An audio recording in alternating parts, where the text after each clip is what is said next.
के तपाईको मुखमा यस्तो दाँत छैन?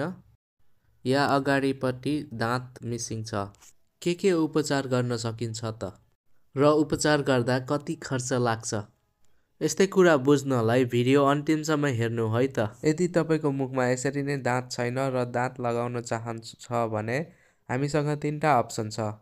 पहिला चाहिँ आरपिडी वा रिमुभेबल पार्शियल डेन्चर भनिन्छ। यो चाहिँ लाउने झिकाल्ने वाला हो, यो पर्मानेन्ट हुँदैन।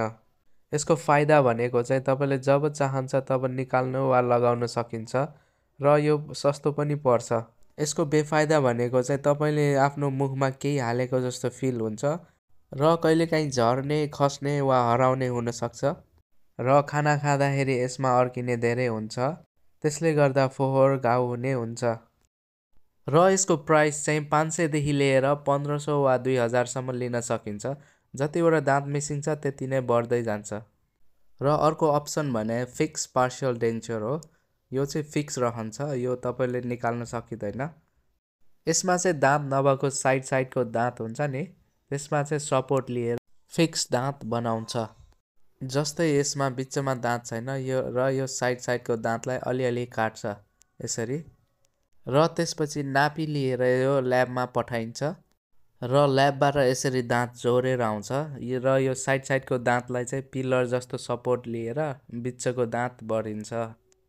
त्यसपछि हामी यसमा सिमेन्ट हालेर सिल गरिदिन्छौँ र यसपछि फिक्स रहन्छ। र यो भिडियोमा हेर्नु सक्नुहुन्छ, यो दाँत भाँचेर यो निकाल्ने बाध्य भयो र यसपछि यहाँ खाली रह्यो। त्यस केसमा हामी यसको वरिपरि दाँतलाई यसरी काट्छौँ र नापी लिएर हामी ल्याबमा पठाउँछौँ र अर्को दिन यसरी बनेर आउँछ र सिमेन्टले फिक्स गरिदिन्छौँ।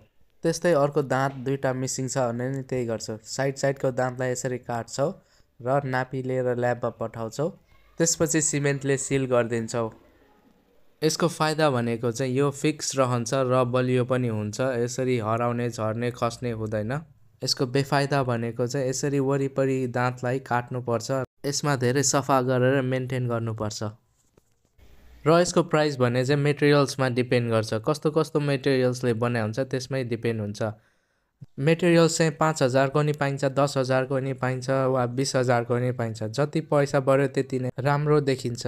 यदि मेटेरियल्सको बारेमा बुझ्नु छ भने यो माथिको भिडियोमा क्लिक गरेर हेर्नुहोस्। यहाँ मैले कति पर्छ, के फाइदा बेफाइदाहरू बुझाएको छु है त। अर्को अप्सन भने चाहिँ डेन्टल इम्प्लान्ट है त। यसरी दाँत नभएको ठाउँमा स्क्रु वा किला जस्तै गाड्दिन्छौँ मेसिनले। त्यसपछि यसलाई घाउ निको हुन 6 महिना जति छोडिदिन्छौँ यसरी छोपेर र लगभग 6 महिनापछि यसरी नक्कली दाँत माथिबाट हालिन्छ। यसको फाइदा भनेको चाहिँ यो हेर्नुमा एकदम राम्रो देखिन्छ र आफ्नो नेचुरल दाँत जस्तो फिल पनि हुन्छ र साइडको दाँतलाई पनि काट्ने झन्झट हुँदैन। र बेफाइदा चाहिँ यो महँगो हुन्छ र समय पनि लाग्छ। यो भिडियोमा इम्प्लान्ट कसरी लगाइन्छ देखाउँदैछु। यसरी जब दाँत रहँदैन, निस्किन्छ, तब यो ठाउँमा स्क्रु वा पिन मेसिनले यसरी हाल्छ। त्यसपछि यसलाई 6 महिना जति छोडिदिन्छौँ र जब घाउ निको हुन्छ तब यसमा नापी लिन्छौँ र ल्याबमा पठाएर यसरी बनेर आउँछ नक्कली दाँत र यसलाई फिक्स गरिदिन्छौँ। त्यस्तै नै 2टा दाँत मिसिङ छ भने 2टा स्क्रु लगाएर इम्प्लान्ट गरिन्छ र प्राइस चाहिँ 40,000 देखि लिएर 1-2 लाखसम्म जान सक्छ। अर्को भने रेजिन बन्डेड ब्रिजेस हुन्छ। यसरी एउटा दाँत नभएको केसमा यो गरिन्छ।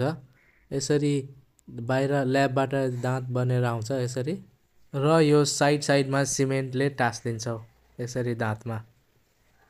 यो हेर्नुमा राम्रो देखिन्छ तर यो बलियो खासै हुँदैन, निस्किने बाँच्ने हुन्छ। प्राइस चाहिँ यसको 2-3 हजार लिन सकिन्छ। ल अब भिडियो मन परेमा लाइक एन्ड सब्सक्राइब चाहिँ गर्नु है त। साँच्चीकै गर्नु है।